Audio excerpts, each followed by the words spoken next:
নমস্কার বন্ধুরা, কেমন আছেন সবাই? আশা করছি সকলেই ভালো আছেন। আমি স্নেহা, আমার চ্যানেল ভেজ রেসিপি উইথ স্নেহাতে আবারও একটা নতুন রেসিপিতে আপনাদের সকলকে স্বাগত জানাই। আজ আমি আপনাদের সঙ্গে শেয়ার করব বালুশাই মিষ্টি। তাহলে চলুন বন্ধুরা, আপনারা প্লিজ পুরো ভিডিওটি স্কিপ না করে দেখুন। বালুশাই তৈরি করার জন্য আমি কি কি উপকরণ এখানে নিয়েছি এগুলো আপনাদেরকে সবার প্রথমে একবার দেখিয়ে দেবো। এখানে আমি নিয়েছি বেকিং পাউডার, এখানে আমি 250 গ্রাম ময়দা নিয়েছি একদম বাড়ির তৈরি ঘি। এখানে আমি অল্প পরিমাণে নিয়েছি লবণ। এখানে আমি নিয়েছি আমন্ড বাদাম, আপনারা চাইলে কিন্তু এখানে পেস্তা বাদাম নেবেন, আমি আজকে পেস্তা বাদাম পাইনি। নিয়েছি গোটা এলাচ, আর নিয়েছি চিনি, আর এখানে আমি নিয়েছি সানফ্লাওয়ার তেল। তাহলে চলুন বন্ধুরা, রেসিপিটা শুরু করা যাক। বন্ধুরা দেখুন, এখানে আমি প্রথমে নিয়ে নেব 250 গ্রাম ময়দা। এরপর এখানে আমি দিয়ে দেবো ঘি অল্প পরিমাণে।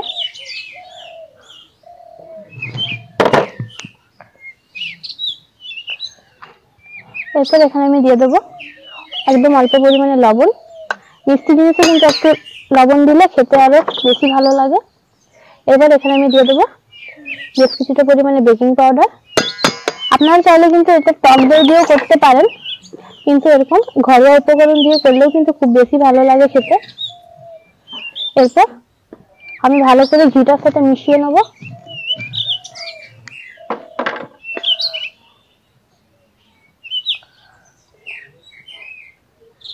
দেখুন বন্ধুরা, আমার কিন্তু পুরো ময়দার সঙ্গে ঘিটা মাখানো হয়ে গেছে। এরপর আমি একটু একটু জল দিয়ে একটা ডো তৈরি করে নেব। একদম একটা শক্ত ডো কিন্তু তৈরি করতে হবে, নরম কিন্তু করা যাবে না।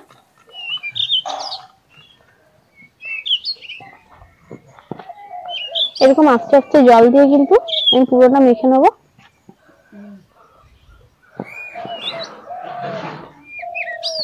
দেখুন বন্ধুরা, আমার ময়দাটা কিন্তু একদম মাখা হয়ে গেছে। দেখুন এরকম, দেখুন খুব একটা নরমও না কিন্তু খুব একটা শক্তও না। এভাবে আমি মেখে প্রায় 10 থেকে 15 মিনিটের জন্য রেস্টে রেখে দেবো। তাহলে বন্ধুরা ফিরে আসছি 15 মিনিট পরে। দেখুন বন্ধুরা, ফিরে এলাম 10 মিনিট পরে। দেখুন এটা কিন্তু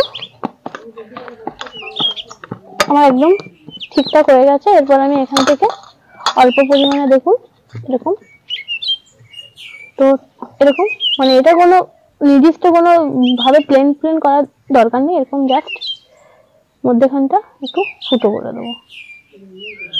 দেখুন এরকম ভাবে কিন্তু আমি প্রত্যেকটা তৈরি করে নেবো। দেখুন আরেকটা দেখাই।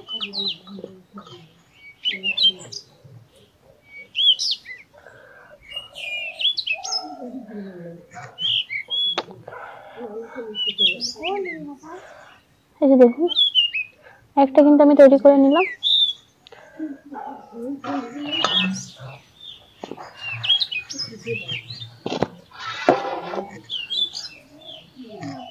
দেখুন একইভাবে কিন্তু আমি প্রত্যেকটা তৈরি করে নেব।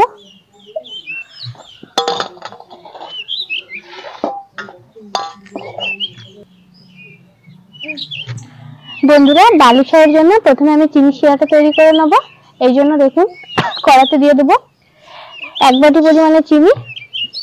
এরপর আমি দিয়ে দেবো এই একই বাটি 1 বাটি পরিমাণে জল। 2 বাটি জল দেবো।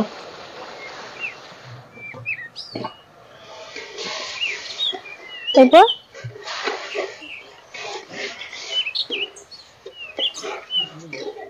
এটা সম্পূর্ণভাবে গলে যাক চিনিটা, ততক্ষণ পর্যন্ত অপেক্ষা করব।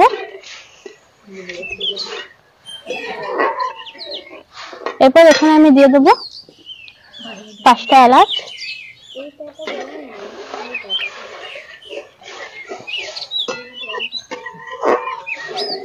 বালুশাইয়ের শিরাটা কিন্তু খুব একটা পাতলা হবে না।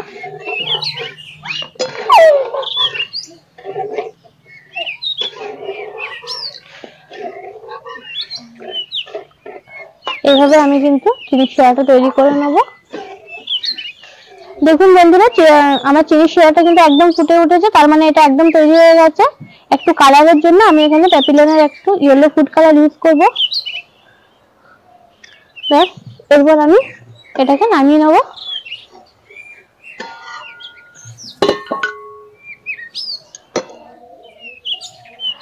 বন্ধুরা দেখুন রসটা তো আমার একদম তৈরি হয়ে গেছে, মানে চিনির শিরাটা।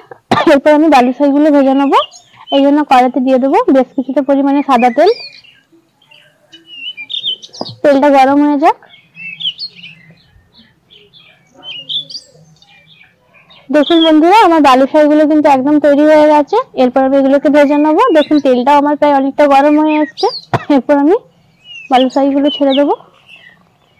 এগুলো কিন্তু খুব একটা বেশি তেল যখন গরম হয়ে যাবে তখন কিন্তু দেওয়া যাবে না, একদম মোটামুটি একটু তেলটা গরম হলে কিন্তু এগুলো দিতে হবে। দেখুন এরপর আমি এগুলোকে একটু ভেজে নেবো।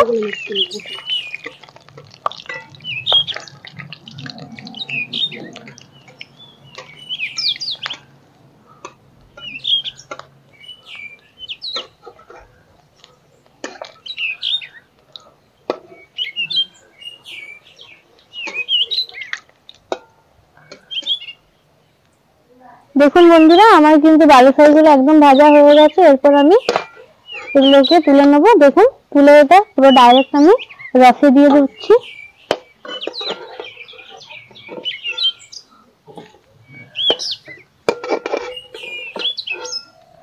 একইভাবে কিন্তু আমি প্রত্যেক কটাই ভেজে নেবো। দেখুন বাকিগুলো আমি এবার একইভাবে ভেজে নিচ্ছি।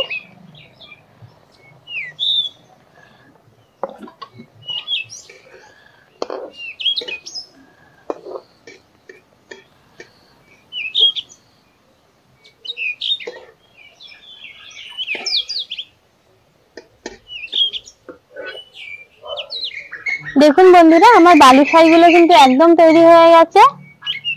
আমি যেভাবে দেখালাম সেইভাবে কিন্তু আপনারা একবার বাড়িতে তৈরি করে দেখবেন, আশা করি আপনাদেরও খুব ভালো লাগবে। না বাবু খা।